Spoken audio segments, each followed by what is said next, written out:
esam pagodināti un varbūt mazliet lepni ar to, ka tieši mūsu pilī, mūsu muzejā šī izstāde tiek atklāta.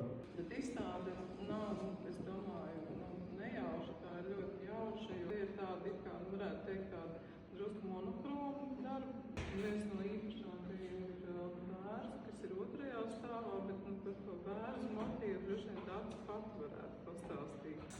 Man ir pirmā personāla izstāde, un viņa ir tik īpašā vietā, viņa ir Kurzenē.